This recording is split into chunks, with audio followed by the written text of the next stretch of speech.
It's that time of year again. We are hurtling towards another government shutdown unless Democrats and Republicans can get together and agree on how much money the federal government is going to spend. My next guest says the government should spend less. He's the president of FreedomWorks, and he joins us now. Adam Brandon is on the phone. Hello, Adam. Hey, thanks very much for joining. I think on this holiday weekend, it's such an important thing to talk about. Yeah, that's for sure. So I remember when Kevin McCarthy became Speaker of the House, he did it with a commitment to the other Republicans that he would have all of these clean spending bills and they would restrain the excess spending of the federal government, which has actually made Americans so much poorer today than they were just a few short years ago. How do you assess how things are going in Congress now? Well, it does seem to be like an annual thing that we have shutdowns. I remember a few years ago, it was a bigger deal when you'd have a government shutdown. But look, if most government continues to function, your Social Security checks continue to get to move. So even when you have a shutdown, you're really only shutting down about 20% of the government. So yeah, Jersey barriers will come up around the monuments, but outside of that, it's really not going to affect people as much as a shutdown people would think it would. But what we're dealing with right now is the government's debt is $32 trillion. But in 10 years, that debt is going to be over $50 trillion. So right now, you can even argue it's too much, but we're rapidly heading into an era where we're going to be piling up $2 trillion a year. This isn't a political thing. This is a moral thing. At some point, you just got to say enough. And at some point, you've got to deal with the problem. So what I see is Republicans sending a message to McCarthy saying, let's send the best, strongest, most reasonable set of cuts we can to reset the debate with Joe Biden and the Senate Democrats, because at some point someone has to do something about the trajectory of this debt. Yeah, absolutely. But we are headed into a big presidential election year. Do you get the sense that Republicans are nervous to do something like cut government spending when they think that they're going to face attacks from the left for doing that? I was reading an article from Ohio the other day, and it was after the initiative failed in the state of Ohio, and one of the Democrats who was interviewed said, there are new rules. We just don't know what they are yet.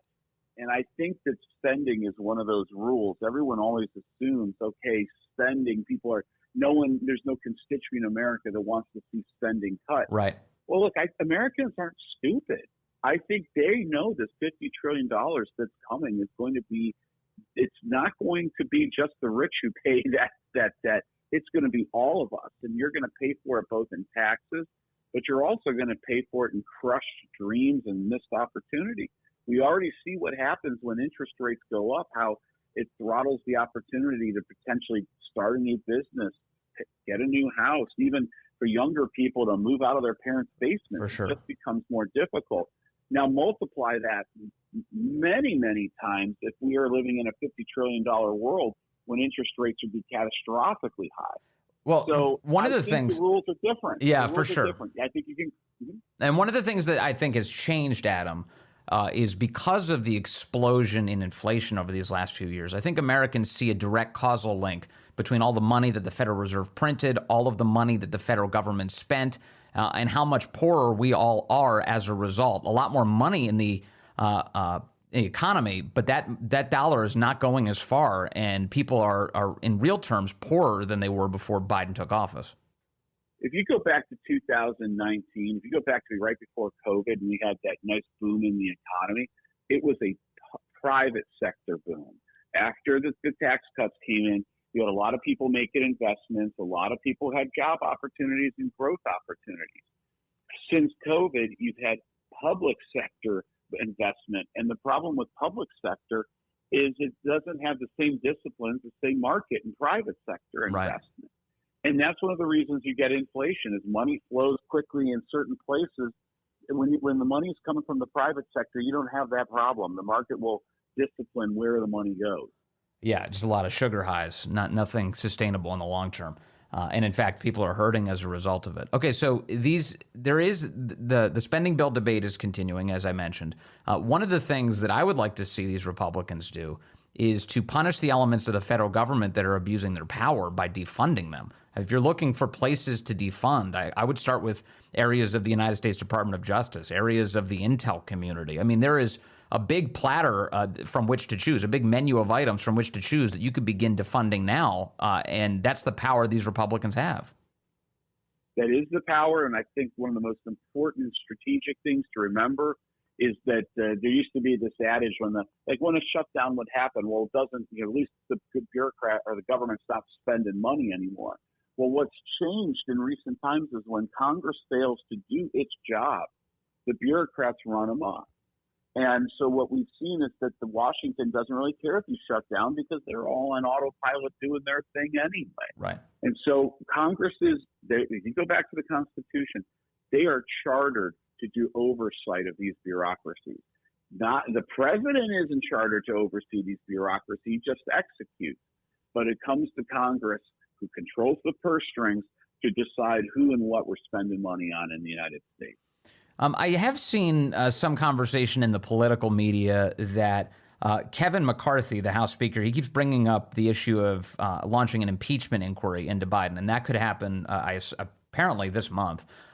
And one of the claims that's being made is that this is a useful distraction from him failing to keep his promise to have 12 spending bills, clean ones, done this month in September. What do you make of that? Do you think that the impeachment conversation is designed to be a distraction from failing to meet the spending commitments that Kevin McCarthy made? Look, I think there's a lot, and we're just talking about oversight.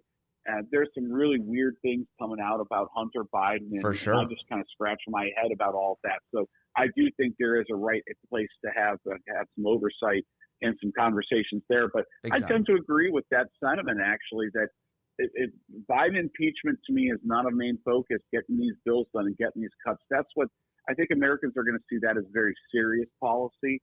And if you're going to try and hold this House in 2024, you got to show the American people of what you can do. And it almost seems desperate to me to start shifting over to Biden impeachment. And we're about to be in the presidential cycle. Go do your hard work and let's show Americans that you can actually cut the budget without all the draconian fear mongering that you'll hear from the left. Like, let's go and have a reasonable adult conversation about spending. That's what I think. That is good public policy. Yeah. And that is good public policy that will make good policy. Well, and I don't want people to be left with the wrong impression in my assessment here. I do think that they should move into an impeachment phase just to give them more investigative powers. That's the claim they're making. And that I think that's useful. I think we've got evidence of corruption everywhere with Joe Biden and his family. But I do think that there may be some utility in talking about impeachment that Kevin McCarthy has here in terms of avoiding some of the more difficult conversations on spending. And on that conversation on spending, I think connecting it more directly, Adam, Brandon, to people's lives and the fact that they're worse off right now will go a long way. I mean, look at the numbers. You've got half the country says that they're worse off this year than they were last year. That's in the Biden era. You've got well over 60% who say they're now living paycheck to paycheck. You have Americans at $1 trillion in credit card debt and climbing. The economic picture right now is bleak. And if Republicans can connect their spending cut efforts in that House to what Americans are feeling at home and say, hey, look, we're coming to the rescue, they could actually make some real electoral victories here. Well, I really appreciate you bringing up that point about credit cards. I brought this up in previous interviews myself, where what you start seeing is to make ends meet. It's not that people are adjusting their lifestyles yet. They're just turning to the plastic to make that gap. But that's temporary. And what that means is at some point here, especially, and God forbid people run up their credit cards to a point that it starts really affecting their lives. But even if you have to use credit cards to make your ends meet, sooner or later, you're going to have to cut things back. And when that happens, that's a hard thing for Americans to do, to start cutting back their lifestyle, just because basic necessities from food to kids going to school, the new clothes are more expensive. And then that does have a political impact at some point. This morning I was reading an article about this change in Germany right now, and they're calling it a green lash, because in German politics, what you're seeing is a country that is so relied on green policy and economic policy that has driven costs up to the point But now the German public are finally saying, enough. We need relief. We need to get our consumer power back. Same thing is happening here. Yeah, unquestionably, and it is really detrimental to people's lives. On this same issue, economics, it's not really a partisan issue. If you're suffering, you're suffering, and you're going to look for relief. You do have a column out this past week in Newsweek, and you write headline: "To win, the GOP must reach out to independents." Talk about what you mean here as we go into 2024. This, to me, is there's two major shifts going on in American politics right now. And the one is that and this is one of those stories that's as old as time in politics, but it is kind of been more, let's say, refocused on. And that is, if you're going to keep the House of Representatives, there's really only about 30 swing districts in the country. Out of 435 districts, about 200 will be Republican, 200 will be Democrat. It's those 35 or so in the middle that you have to win. And they are all in suburban areas. And one thing that's very interesting to me on that is the demographic shift we're going into right now. The majority of voters this upcoming cycle are going to be Generation X and the millennials. And I think too often people think that millennials are just getting out of college. The millennial voter is 40 years old, lives in the suburbs, and has bought a house and has a couple kids at this point. Right. And Republicans, that's not Republican strong. They haven't made strong inroads into that demographic yet. And when I stop and just look at the numbers, just looking at the pure numbers, there's about 30% of the population is Republican or conservative, about 30% is liberal or Democrat, and that 40% independent. While they don't decide who wins the primary, they do decide who will win in November. And I believe the Republican message on strong economics and spending, I believe that's the message that you need to deliver to go and start to win those independent suburban voters. Because strong economics is really kind of a who can disagree with this message. Well, but these people in the suburbs know that when they see all the spending, they know this is coming out of their taxes in the future. And so this is what we were talking about earlier. I think things are different. I think the American voter is smarter than most politicians think they are. And so you look at the college bailout, for all the student loans, I thought it was shocking how many young millennials in the suburbs rejected that. Well, when you think about it, it's most of those folks, they're the ones who have paid their student loans back or are struggling to pay their student loans back. And they all know friends and relatives who got a degree that's worth $200,000 in some kind of, esoteric studies that will not pay for itself. And so they see that person, working at Starbucks and getting their loans paid off for free when they're struggling to pay for their kids, college. Yeah, it's a good point. Yeah, millennials are either done with their loans or they're at the very end of their payments right now. And so they're looking at this going, boy, this is a very unfair arrangement.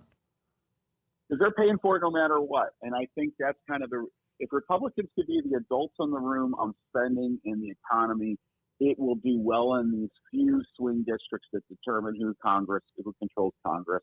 And I think right now we're going to focus on the primaries, and then I still think Joe Biden's dropping out. I can't believe he's really actually going to run. Yeah. And I think that just sets up for next year, your arguments next year from now, when you start wrapping the summer up, when you start focusing on presidential politics and House politics, I think that economic story, who's going to be stronger on that, will end up being the victor. Yeah, and Biden's been so abysmal on it, all the more reason why he'll probably not be the nominee. They're going to need somebody who's a blank slate for that. Adam Brandon, president of FreedomWorks, thank you very much for spending some time on your Labor Day with us. We really appreciate it. Well, and to all your hardcore listeners who are turning in on today, God bless them, and let's have a great rest of the day and beat this season and have a fun end of the holiday weekend. Amen. Thanks, Adam. Good to talk to you.